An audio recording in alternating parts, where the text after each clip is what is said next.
People, good evening. My name is Icy, and I am the host. I'm the founder of the SITDOWN UK.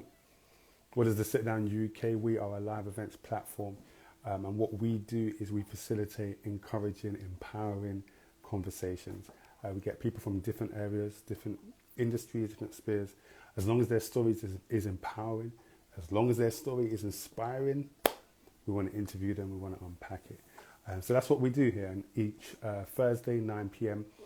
Since March 2020, we've been holding a series called 21 Questions, where we ask our guests, special guests, 21 questions or more. They have one pass card that they can use, and then we just unpack their story and get to know the ups and downs of their journey. If this is your first time joining us, please do click on our IGTV. We've got season 1 and season 2 for you to get involved with and binge. But if this is your first time, let me know. Let me see a emoji in the comment section. But if you are a loyal fan, people like Julia in the building, if you are someone who has been there every single week without fail, can I see a trophy, please? Or no, give me a sofa. Yes, give me a sofa in the comment section right about now. Today, we're going to be raising money for North Bristol Food Bank. Food banks are so important, especially within this COVID period over the last couple of years. People don't have money, man. People don't have money for the basics. And so food banks are a great way to provide that assistance, to bridge that gap. So at the bottom, we're going to be raising money for them, North Bristol Food Bank. If you want to get involved, please do just click the function at the bottom. £4, £10, £1, anything that you can give of yourself to help another person will be a massive blessing. And that's what we've been trying to do over the last 4 weeks, I think it is now. Pick a charity each session so that we're not just taking, but we're giving back in some way. Do you know what I'm saying? So, yeah, man, tonight we've got a great inspirational woman, been delving into her story. So I'm going to let her tell a bit about it. But as you can see, if you have come to my page, our page, you'll see the amazing dresses that she has been dishing out and giving out to some clients, and for whether it's weddings or red carpets, amazing handiwork. So we're going to find out a bit about her story. So let's come over to you, Gbemi. Without further ado, I'm going to come over to you. Julia, how are you doing today? Let me know how you be. Hi. What's up? How are you? I'm very well. How are you? I'm good. You know how we do. We're just hustling out here in these streets. That's good. How was your day today? It's very good, thank you. Hold on. How do I? Yeah. Little crowns in the building. Guys, also, if you want to join our mailing list, please do. Once it hits 200 people, 200 members, we are closing it. So if you really want to get involved in our mailing list, where we send you, we're going to be sending you the first tickets to our live event, where you can probably get a discount as well. If you want to find out when the free tickets are released, it's always going to be through the mailing list. So please do check it out, click the link in our bio, join the mailing list. And once we hit 200, it's over. It's closed. It's closed. Welcome, everybody. Welcome, everybody. I'm going to hook up the connection with Gbemi. And if you're just joining us, this is 21 Questions with Gbemi Okunlola. And I am your host, Icy, I-C-I-E. You want to follow me? You follow me. It's all right. You know what, yeah? Yeah. Like, all the comments are, like, going on top, yeah? So I was trying to move it down, and then I didn't realise that. when I pushed it down, I didn't realise that it was going to cancel the whole situation. So. No worries, no worries. Hi. Well, welcome to 21 Questions. I wanted to get you on because, what did I see? There was something I saw. Yes, it was the Freedom Collection. Yeah. I saw the Freedom Collection, and I think I'd never seen it done in that way. So I was like, "Who's this?" Like these, I like the dresses. I love the look. I love the professionalism. I said, "Who is this?" And it was you. And I was like, "Huh?" I was like, "Wow, okay, well, come on down because your story is wonderful." So thank you for joining us. No, it's all right. So the work's like this. 21 questions or more, you have one pass card. So if you don't want to answer the question, you can use your pass card, but you only have one. Now, I feel like I should have like been able to screen the questions beforehand. I know, but you know what? We always like it to be organic, Okay. because then you just give it how it is. And in the last, let's see, we've been doing this since March 2020. Yeah. There's only been, we're on 67 episodes. We've only had one person use their pass card. Okay, cool. So that means we've got you. Okay then. I trust you. Oh, cool. Welcome everybody that's just joined us. This is 21 Questions. Please do click the IGTV channel, and if you want to watch season 1, season 2, we've got some amazing conversations there. Thank you for joining us. You could be watching Love Island right now, but like I was like, you're quite bold to go and put this on. Right? I'm not gonna let any Love Island, what's that guy's name, Brad. I'm not gonna let Brad push me off my spot. We do Thursday, we do 9 p.m. So yeah. All right. But next week, guys, our guest wanted it earlier, so we'll be doing that at 8 o'clock. Anyway, we move. Let's go. So we're gonna do quick fire questions, just as they come to your head, answer them. All right. Let's go. What is the furthest you've had to travel to meet a client? America. Hey, where? New York. It's just to meet a client, yeah? Yeah. That's dedication. You didn't want serious clients. You know, why not? You didn't want to do Zoom. They didn't want to do Zoom. That's good. That's good. Then in person is good. It's good. Yeah. Cool. Next one. In life, what are you most afraid of, if anything? Do you know what? Yeah, one thing that I'm really afraid of is when I do my fittings for my clients, yeah, of bending down and accidentally farting whilst pinning them. Fair enough. That's one of my biggest fears in life, right? At the minute, anyways. But has it happened? No, it hasn't. Okay. Oh gosh, one day, if this happens, yeah, oh my goodness, like it could be a loud one. But it's likely they won't say anything. No, my biggest fear, realistically, is not accomplishing all that I hope to accomplish before I die. Yeah, trust me. I'm the same. I believe you should die empty, and I don't want to be holding bags. Yeah, exactly. Because upstairs they will just be like, "Why have you got the bags for? You should have left them down there." Exactly. Yeah. What is one meal that you can eat forever? Egusi. Egusi with yeah. My mum's one. Specifically, my mum's one though, with the nice Nigerian palm oil. Yes. Palm oil. That's the only time you got palm oil. I love it. Yeah. One thing that made you smile this week. My last client I just had actually had a really nice. We had a really nice fitting with her, and just had a really nice chat. Mm-hmm. There's a lot of encouraging things, supportive things. So yeah, that's the most recent thing that's made me smile this week. And so when you say when you have a fitting, what is that involving? Is that still like a consultation, or is that them actually getting measured?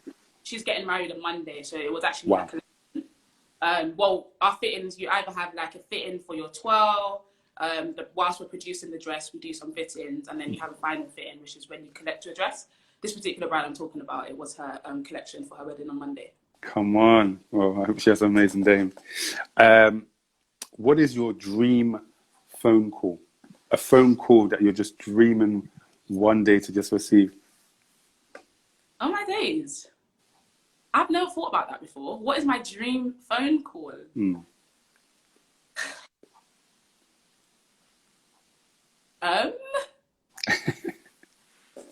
That to dress a celebrity, but they're paying. Yeah, I would say like that's like like a big celebrity who has a budget. Yeah, and wants a serious dress, gives me full creativity, and just happy to do it. Alonuko. Come on, it's coming. Worst nightmare phone call. Wait, hold on. Have you not done 5 questions? I think you've done 5. Hey, this is quick fire. This is just warm up. Okay, worst phone call that a bride's dress ripped on her wedding day. Oh my days. So I mean, we're talking work here, right? Not like no, I'm talking life. I'm talking life. Oh, like a family member died bride or something. Okay, But that's awesome. too deep for this right now. So yeah, that's somebody's wedding dress popped on their wedding day. I love it.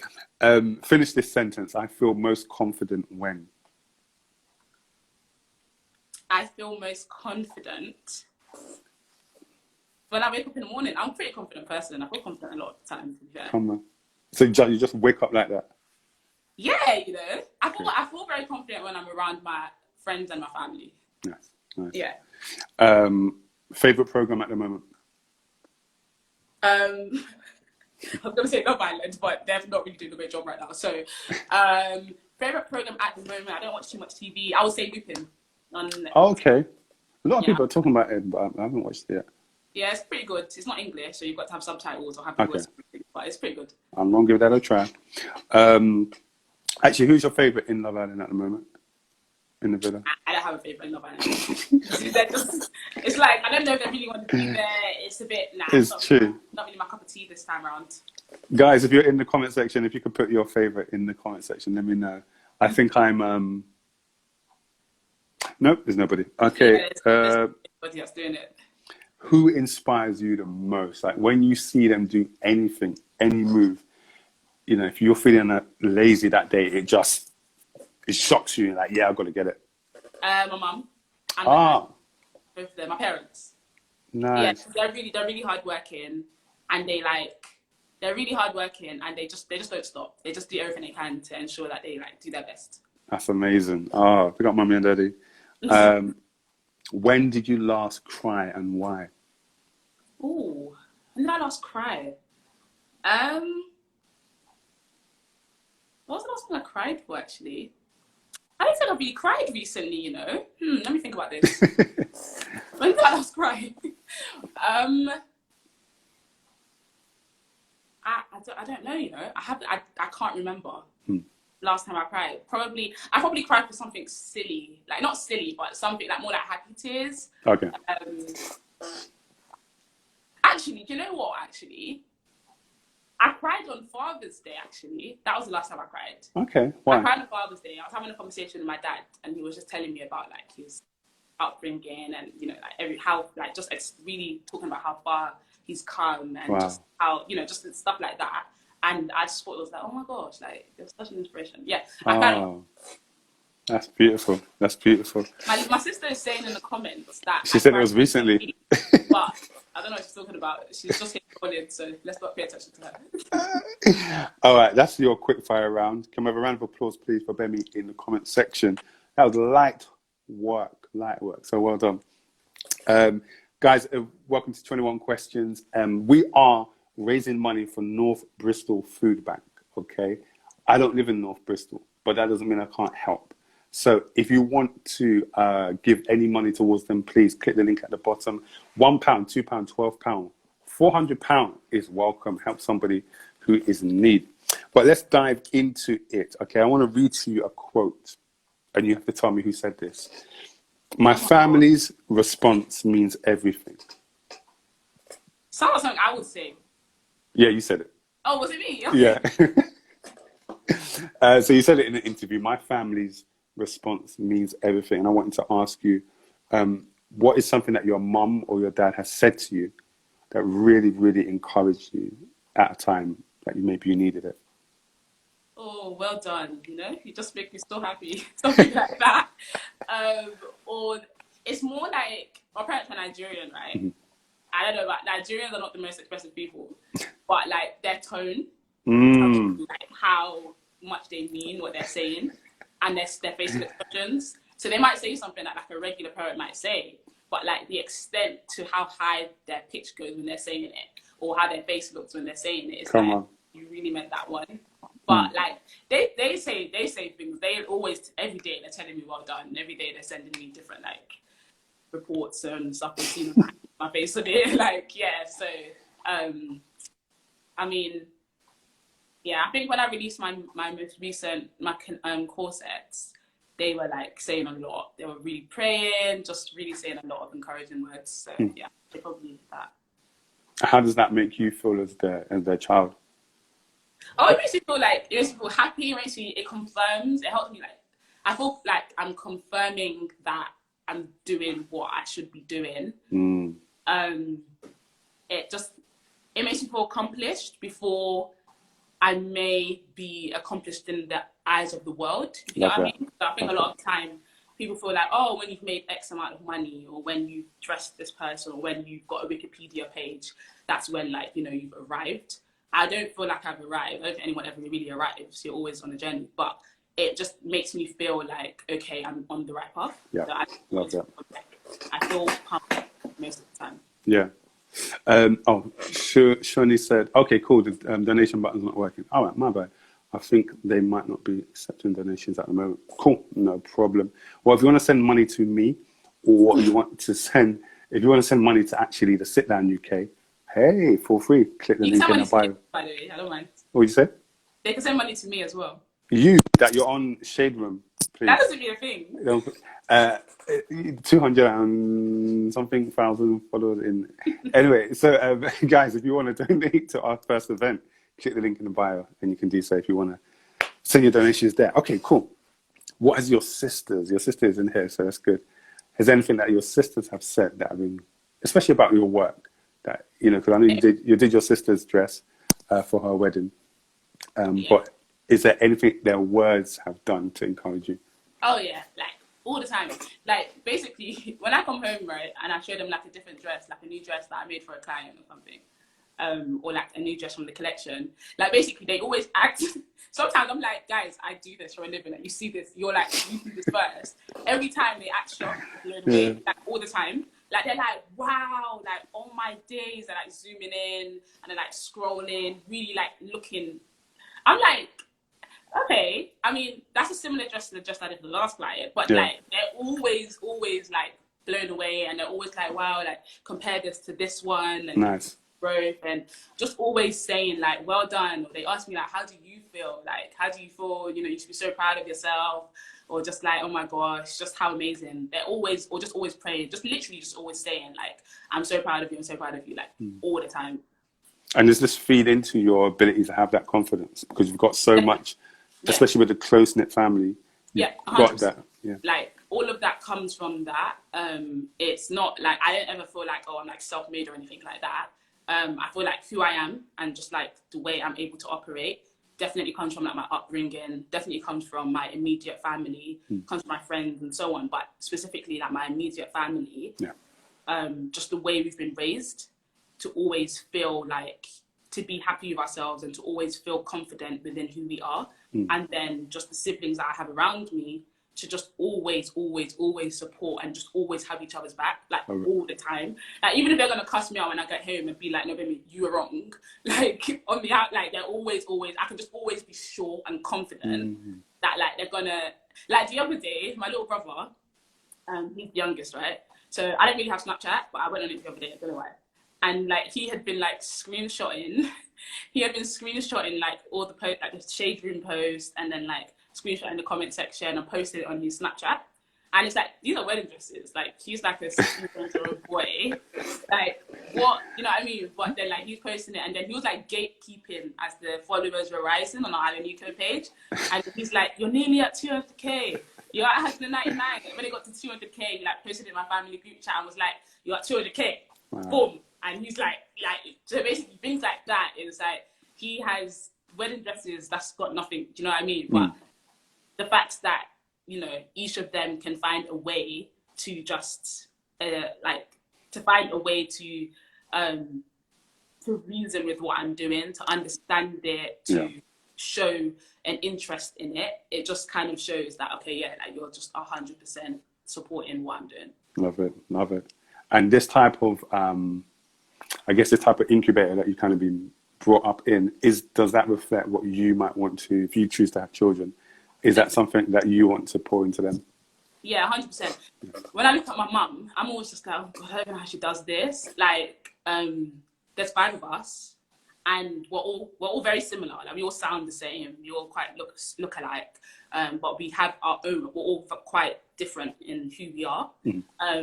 And I find it interesting that like my mum and my dad, they're able to attract each of us for who we are, as opposed to trying to like make everybody be this carbon copy, or so I'm just like, that's one thing that in my head trying to, I'm just like, I don't know how you people do this, like to come home to 5 different people and know that I may be a bit more like that and Dolapo may be a bit more like this, or you that like we're all quite different, but then they're able to appeal adapt, and us the way we are, to show love the way that we receive it.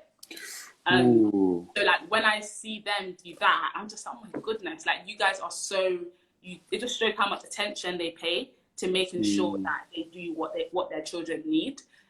So I mean, I've lived with them for how long? So I hope that I've been around them long enough to be able to pick and apply those things when I have my own children, because I think they're the most amazing examples of parents. They got mommy and daddy, man. Is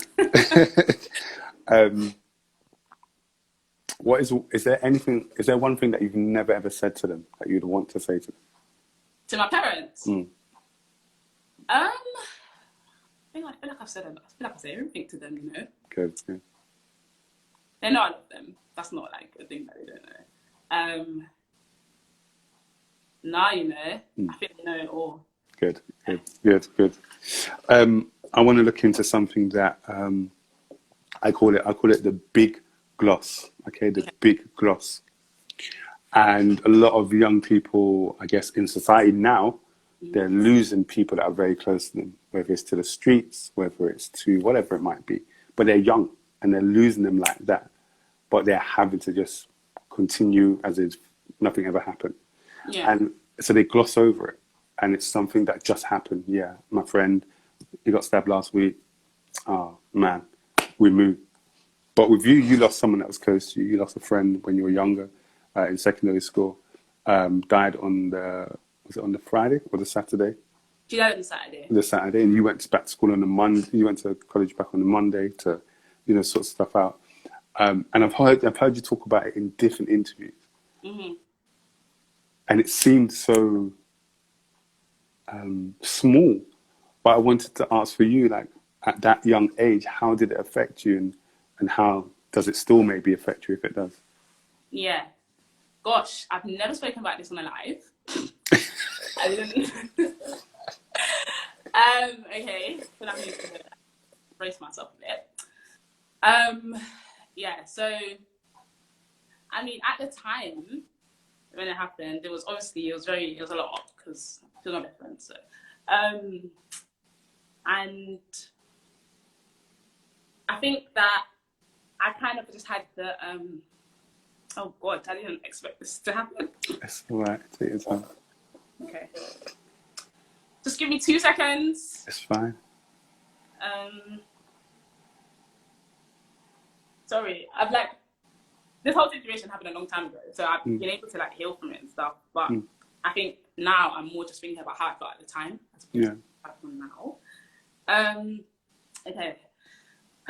So at the time when it happened, obviously it was a massive shock. It wasn't like there was an illness or anything. She literally died from a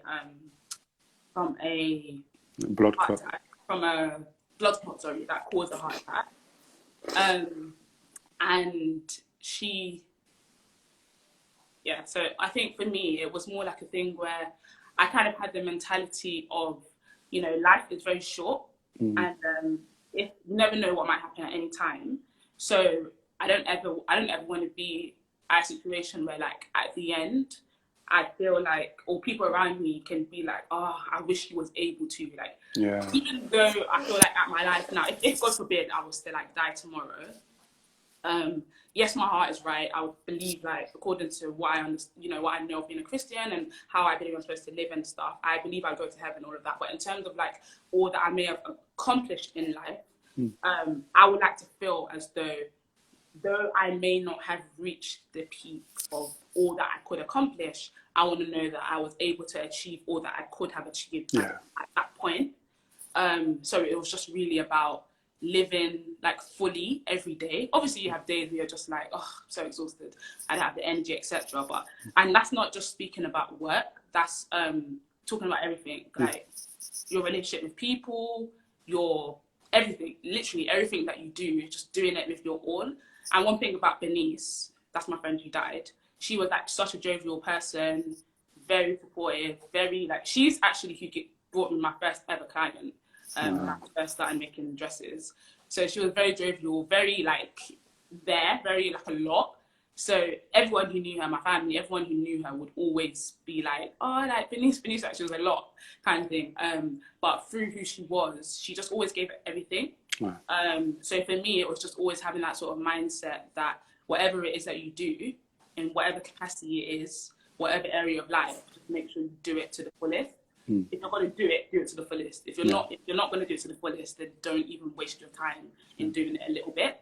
So I would say that's probably one of the biggest things that I learned from that. It was after, when she died, it was the Monday that I went back to college. So I actually, when I first started college, I started doing maths, sociology, business studies, and textiles. And then, but I wanted to be a fashion designer, but I was kind of like scared now. What if it doesn't work? Just have some backup. So instead, when I got to college on the Monday, that was when I dropped everything. So I just dropped the maths, sociology, and the textiles, and then picked up the fashion design, BTech, advanced. I kept the business studies as well. So like literally, my mind completely shifted. I was just like, okay, yeah, like life is too short to like what. And when I said life is too short, I meant it. Not like when we just say, oh, life is so short, life is so short. Like, I was like, okay, life is too short. Doing like, okay, maybe, I'm not sure, let me try. It was like, well, I'm doing this. And even when people are like, oh, well, what if it doesn't work? You don't have a backup. It was like, well, what if it does work? Then I would have never known. So yeah, that was kind of the mindset that I had after her passing. Oh, thank you for sharing. You could have used your pass card there, but you didn't. Oh, what about that? Should have been it. But you know what? I love that because those tragedies always shape us positively and negatively. Yeah. And it sounds like for you, it really was like a how can I put it? Like a shot in the back that pushed you and propelled you to where you are now. And it sounds like that experience really resonates through your body, like every single day. And there's as we look at it, there's I wrote here 5 words. There's 5 words that you say, which is, I'm just gonna do it. And even if things seem insurmountable, you're always like, I'm just gonna do it. Why? Because life ain't short. I've got to try and then fail rather than not try, at all. And so, that's an interesting thing that you received from it. You didn't go to university. You didn't take, in a sense, in quotes, the traditional route that people take. Yeah. But you found your yellow brick road. And I think this is becoming something that a lot of young people are finding, that, okay, I may not take the traditional route, but there's ways in which I can find it. What are some of the stigmas for you that you found in being self-taught? Because you've taught yourself all this, whereas others have gone to school, others have gone to like the highest fashion houses. Are there any stigmas that you find in being self-taught and taking your own route, your own yellow brick road? And that could be outside, externally, or that can be internally, what you think about yourself. Yeah. I think the thing is, the way I learn, trying to think, like a stigma that I feel might be. I think there is, with fashion and fashion schools, a lot of the time, it's not so, everyone knows this, it's not so much about what you learn from there, it's more about the links and the networks that you make. Relationships. Like that. So there is that, if I went to somebody who was like quite high in the fashion world, and I told them that, oh yeah, I'm a fashion designer, my name's Gbemi Okunlola from London, I make wedding dresses, looking at me, they probably think, oh, okay. What college did you go to? What uni did you go to? Oh, I didn't go to uni. Oh, okay. It's kind of like, you don't not go to university and get that far unless you have a lot of money behind you, or you have, your family is like rich and famous and has a lot of links and so on. So it is kind of like, where would you have learned or made enough network to be able to call yourself that, or to be able to feel like you are at a point in your career that you can call yourself that? calling for fashion designer or whatever. So I think that's definitely a stigma that's attached to people who don't go to uni for fashion. It's like, can you even sew though? Do you know the process of design? Like, where did you learn that? Or if you say, I taught myself. If you say that, what people have in their head versus what I'm able to show them. So what you sometimes see is that you say that to people and they're just like, oh, okay. And then when you show them your work, they're like, yeah, you made that.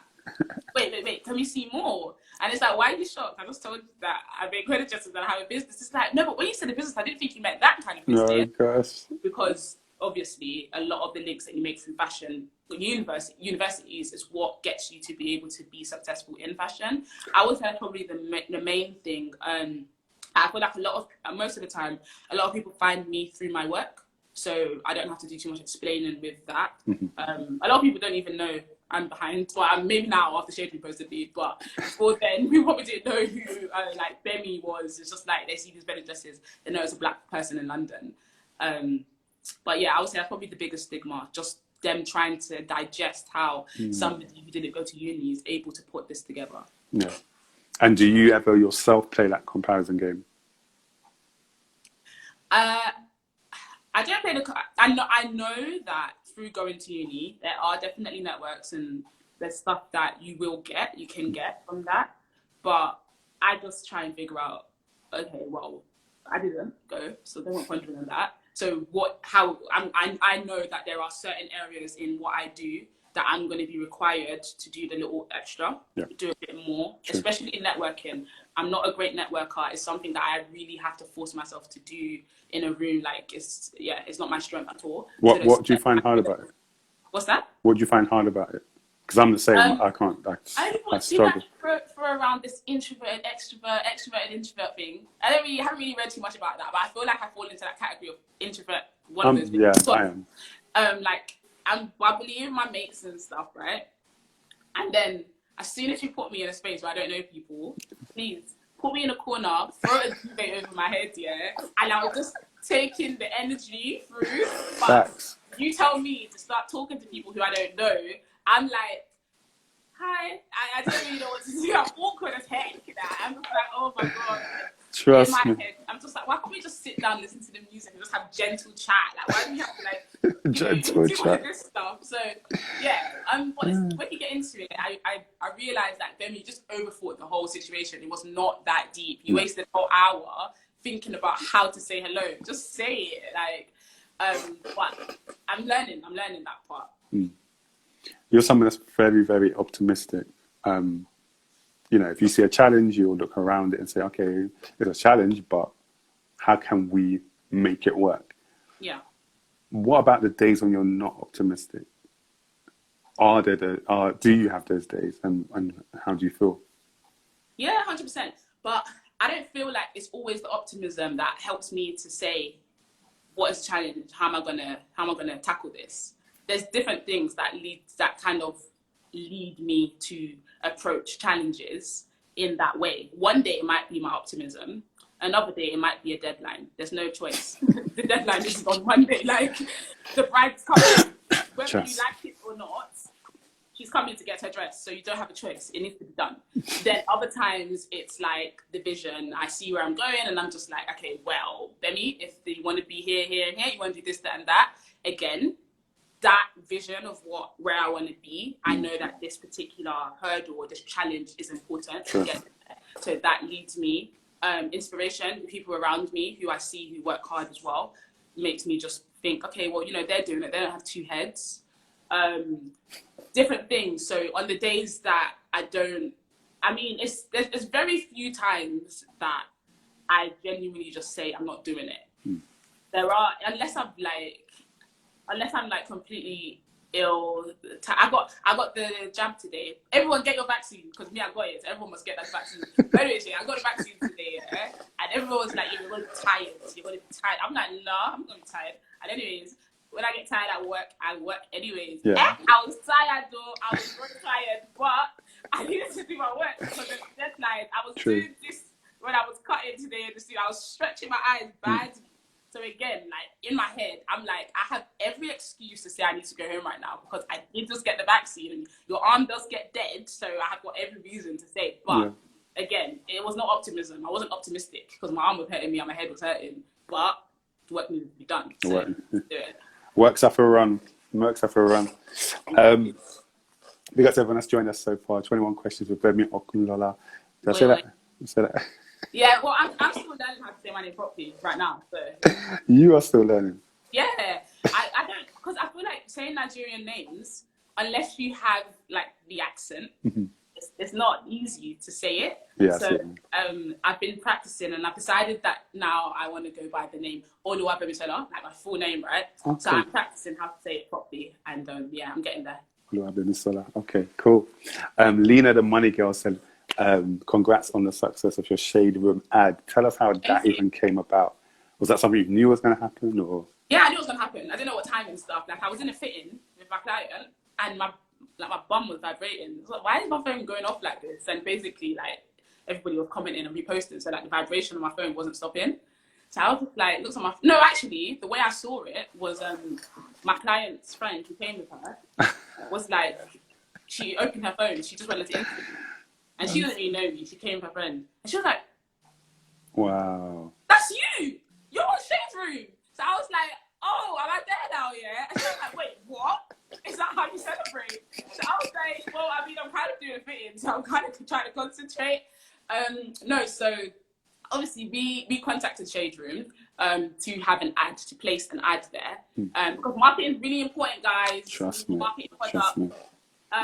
So, well, backstory, I used to forsake marketing. Like, I just make dresses and be like, yeah, God will send the client.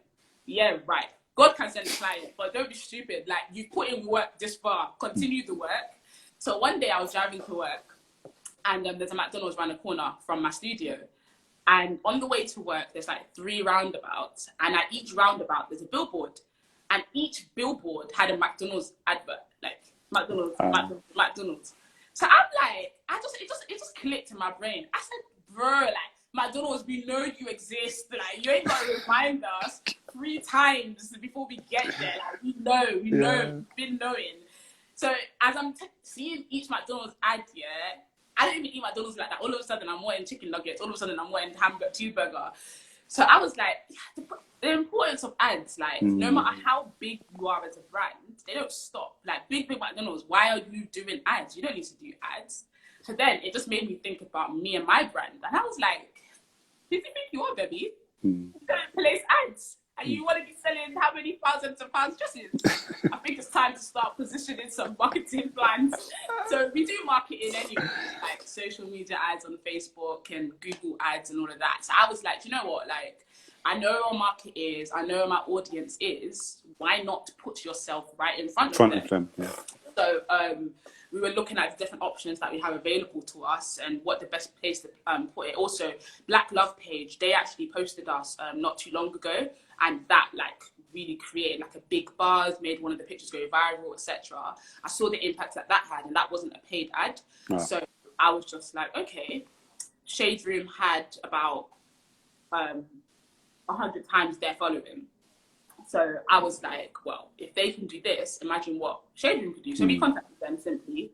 They don't accept all ads, but if they accept you, then they're happy to post you if you're happy to pay the price. So we were like, cool. It was the largest one post per night. When they sent me the invoice, I was like, ah. But then in the grand scheme of things, I was like, well, I mean, in comparison to the price of dresses, etc., let's do it. Like, let's do it. Let's see what happens. I like taking calculated risks to a certain extent. I said, let's do it. Let's see. If it bangs, it bangs. If it doesn't, then I know. Yeah. So yeah, they did it. And then, yeah, the response, like, I'm like, my assistant needs an assistant now. Like, it's just crazy, very crazy. So yeah, that was definitely a good idea. And would you say that is converting? It's converting from likes and comments to actual... Yeah. So like the emails, customers. the DMs, the people who are actually interested.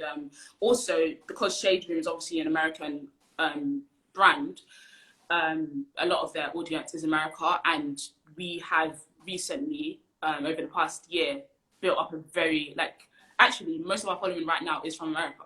Before the Shade Room, actually. And a lot of our most of our clientele right now is actually from America. So it just kind of heightened that. Not kind of, it heightened it. So it just like really showed them that, okay, look, we are here, contact us. And yeah, they did just that and are still doing just that. Come on. Yeah. Can we have a round of applause in the comment section, please? Marketing genius. You were on The Apprentice. Yeah, I was. And a long time ago. On your LinkedIn, you described that experience as overall an extremely challenging yet life-changing experience. Did I? Did I say that? That's what you said in your LinkedIn. Oh, wow, okay. On LinkedIn? Yeah. Oh, okay. You don't remember? I don't remember saying that. You said overall an extremely challenging yet life-changing experience. What was challenging about being on that program? Many things. So it was challenging.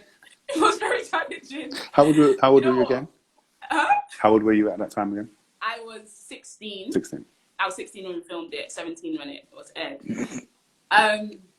Okay, there was challenges on different levels. So I'll be honest and say that one of the major challenges for me was the fact that I was the only black person on there. That was a big challenge because not only was I the only black person, but our upbringing and where we were from was very different.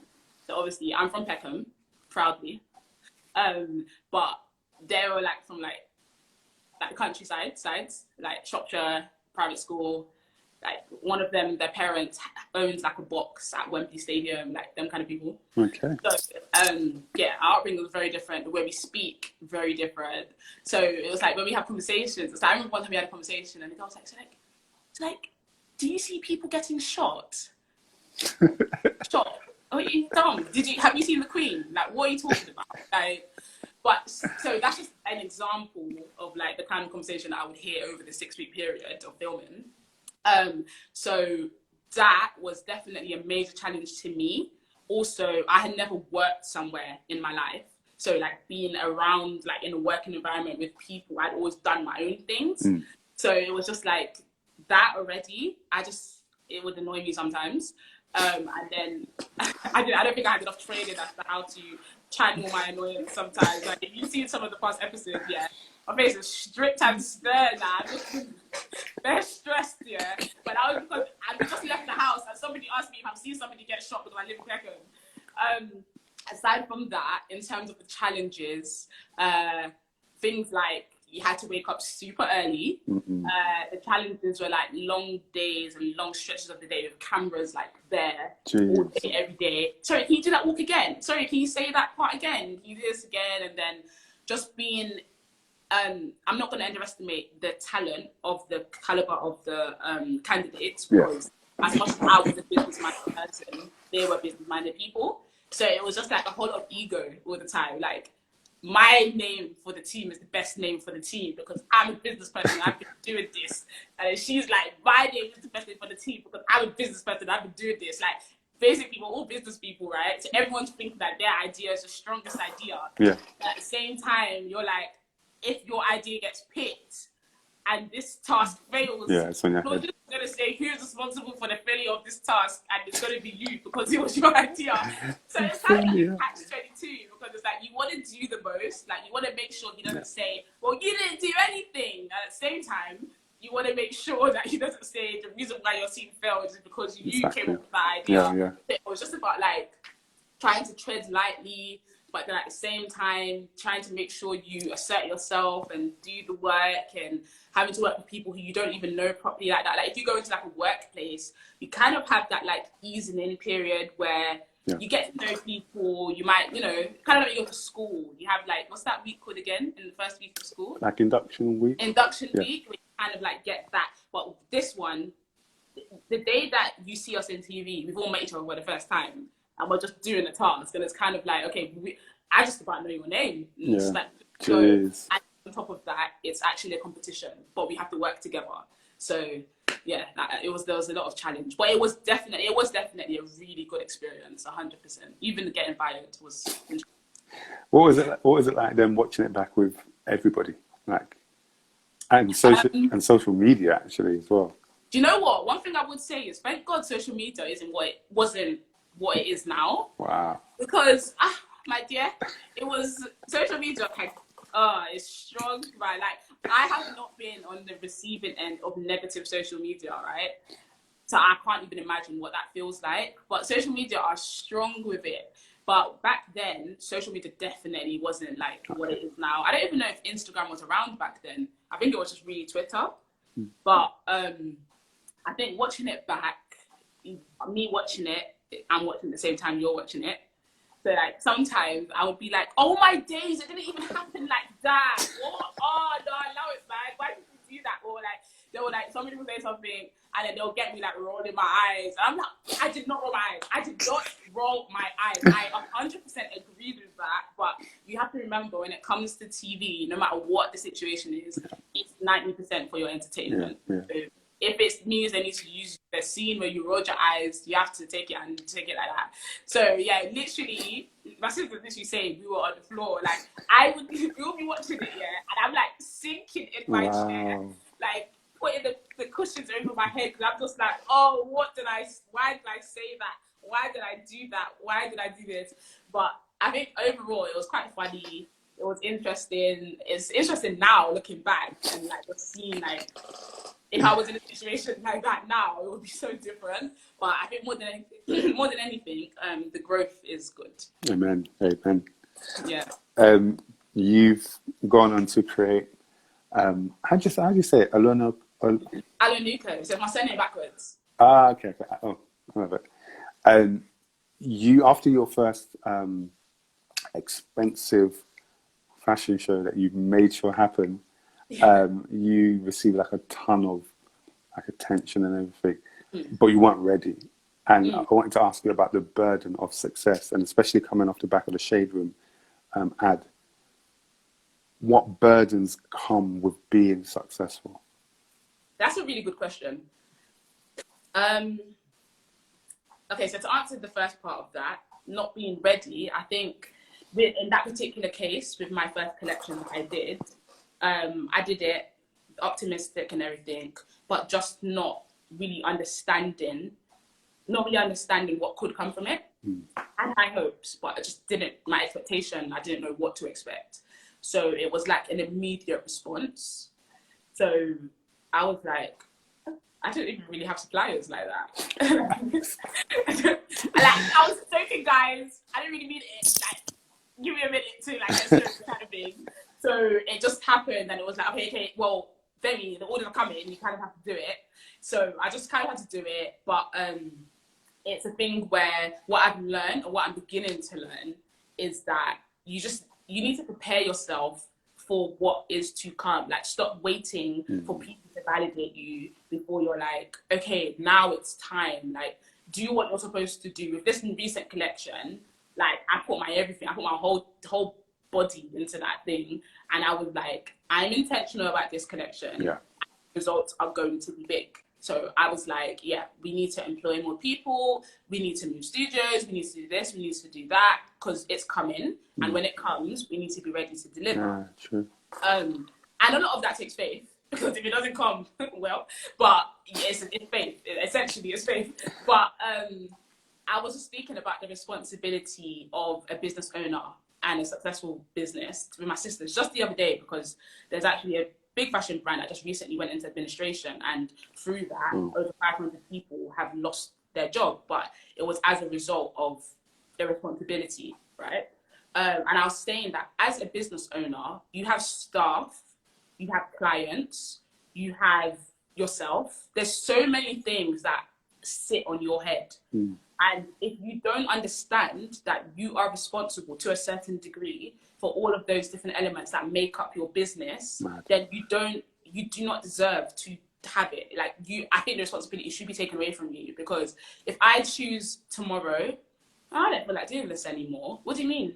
What do you mean you don't feel like doing this anymore? Why? Like, you can't just employ people and decide one day that I don't really want to do it anymore. Sorry, don't really feel like it. You don't really have a job anymore. I don't really feel like it. Like, no, you can't do that. If you're going to commit to something, then you need to commit and make sure that you do what it takes to ensure that not only you are successful, but those that have contributed to the success of your business are able to benefit from the success of that business.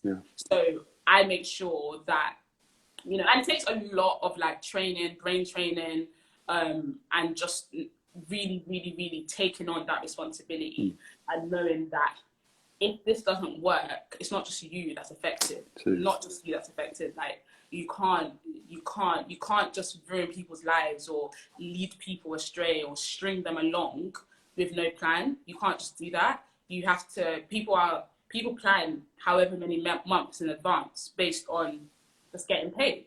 True. So if you just fumble, obviously things happen. We're not talking about where there's unforeseen circumstances and stuff like that, but we're talking about being irresponsible with something that has been given to you. You have to just do it right, and do what it takes to do it right. Don't be irresponsible. So there's been times, you know, in the growth of my business where like I need to pay my staff.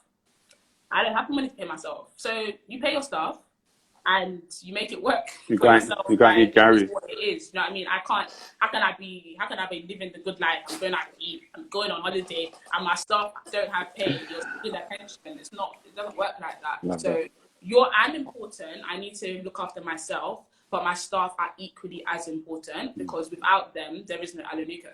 Come on. Yeah, without my clients, there is no Alonuko. Like, okay, who will you make dresses for? Is it me that I'm making money dresses for? No, everybody is part of the equation. 100%. 100%. I wanted to quickly ask you, how did the My Jammer dress come about? That opportunity. The My Jammer dress, we've done quite a few for her now. So the first one that we did, that was me again. Like when I say to people, yeah, that you should be persistent in the DMs. Yeah, if you want something, be really, really, really going in. I wanted to dress her. I want to dress My Jammer. I think she's a good British. I wanted to dress a British person, a British person that I feel will look good in our dresses and that I would like to work with. So I contacted someone who I thought was her stylist, and she basically told me, another time, hun. I was like, okay, no problem. And then I basically just went like on a rabbit hole looking for anyone that was connected, her hairstylist, her MUA, her publicist, her stylist assistant, everybody. Still his mates, because at the time, everyone, I was looking for everybody. Like, I'm DMing everyone. I'm like, look, I don't wear shame right now. I want to dress the person. And in the end, if somebody asked me how did it happen, I got what I wanted. So I was basically DMing. I DM'd her stylist. Her actual stylist she worked with her on styling projects. And she was like, yeah, you know, when there's an event, hun, I'll get in contact with you. So when people say they'll get in contact with you, it's not that they won't get in contact with you, but you can't assume you're the only person in their Exactly, DM. yeah. Like, you're not the only person in the world that makes dresses. So I was like, that's fine. I appreciated the response. Okay, so I'm looking at like the award season schedule for the year. I'm seeing what's coming up. And I'm like, okay, cool. I think it was the NTAs that was coming up. So I'm like, okay, I need to get in there now. I messaged her. She's like, yeah, you know, it would be nice to dress up for the NTAs actually. So I'm like, okay, cool. When do you think we'll be able to meet? And like, So I'm like, hi, just following up on the last message I sent to you. When do you think we'll be able to meet? She's like, how's Friday? I'm like, Friday's good. 2 p.m. I can come to you. Where are you? What time? I'll see you there. Like, when people do that, like one word message thing. Trust me. Let me know what time. No, you let them know what time you're coming.